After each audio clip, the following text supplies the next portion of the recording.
Today we're going to show you how to do a proper oil change in a 987, and we have a gold Meister tech to show us how.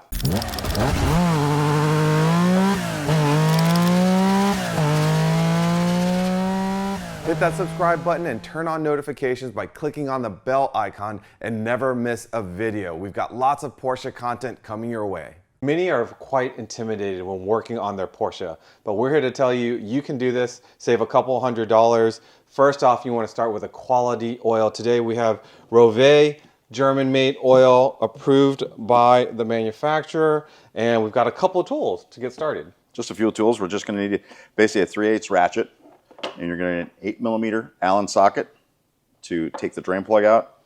Don't need extensions. And you're going to need this. This is a oil filter removal tool. It just basically takes the housing off. The filter is actually inside of the housing. So these are generic. This is the same one like Volkswagen Golfs and Rabbits, and for years they've been using this. So you can find this just about anywhere. We've got an O-ring for the oil filter housing. We've got an oil filter itself. We've got a drain plug and a drain ring. And if you change the oil quite a bit on these cars, a lot of times the drain ring will kind of round itself out. So I would say have a spare drain plug on hand just in case something goes wrong and you don't have to go hunt for a drain plug down the road after you've got your oil drained out of your car and it's a Sunday afternoon. So just have one of these around with you at all times, and then you've got a drain ring that goes with the drain plug and you're ready to go. Now we're working on this 987 on a lift. It'll be level. The car was actually ran for a few minutes before, so the oil's nice and warm. You want the car warm, you want the oil kind of hot. It drains out a lot easier. It drains out from all the little crevices that are inside the engine. Yes, you probably have maybe on jack stands or on ramps or such like that. You probably won't get 100% of it out, but you probably get 95% of it out, which should be good enough for an oil change. Well, let's get started. So one of the first things you want to do before you put the car up in the air is to take off the oil filler cap. That helps let the oil escape out of the engine a lot easier. You also have this little assembly here, which is like a funnel to help you pour the oil in. So when we're ready to put the oil back in, we're going to pour it in right here and fill up your car and get it done. And the location of the drain plug is there, and it looks like they've upgraded to a magnetic plug. Plug from, I think this is from LN Engineering. And then right next to the oil drain pan, you've got your filter, which this will go on. So what do you do first? Drain first, then that? Basically, I drain this first, and then I take this off while I'm draining that. Okay. I guess you probably want to say that you have to be careful. Yeah, be careful when you take this out with hot oil. It'll splash quite a bit. Oh, that's pretty clean. And when you take the drain plug off, make sure you kind of hold it so you don't turn it over while it's dripping and it falls into the hot oil bucket. Filter housing now. Counterclockwise. It'll get easy. When it starts to get easy, you can take off the tool and take it off by hand. And this will make a little bit of a mess too because it's filled with oil. It doesn't drain out. And we kind of go quick with this once we get it loose.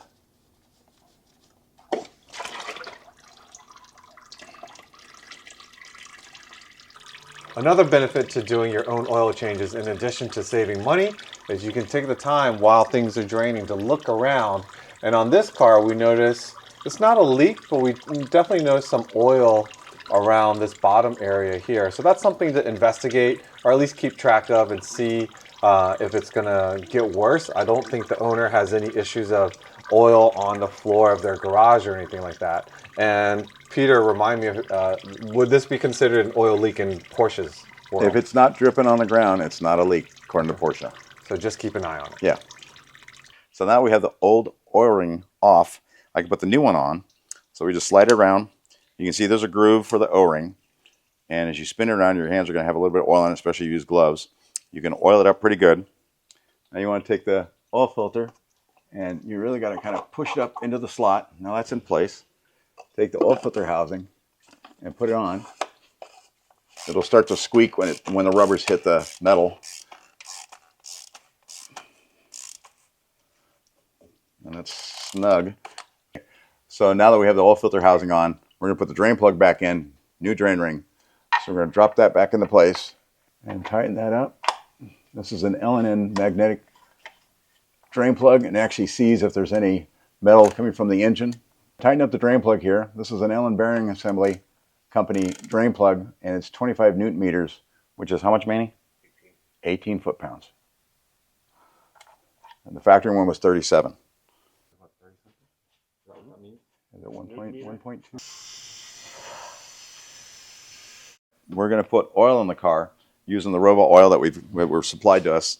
So usually most people use a quart at a time, easy to pour in. These are a little harder.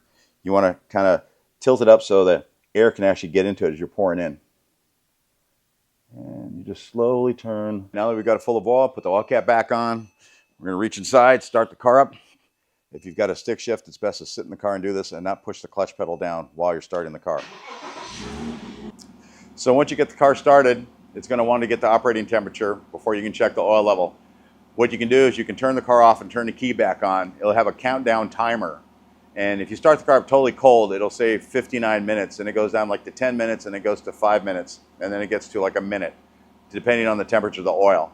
So you can tell when it's hot enough, and you can turn the car off, turn the key back on, and then do the countdown timer, and then it'll give you a level. Whatever you need to put in, there's bar increments. I think it's 6 bars. It's about a little bit of a quarter of a quart per bar, somewhat, and you just fill it up to the point where you're full. Do not overfill it.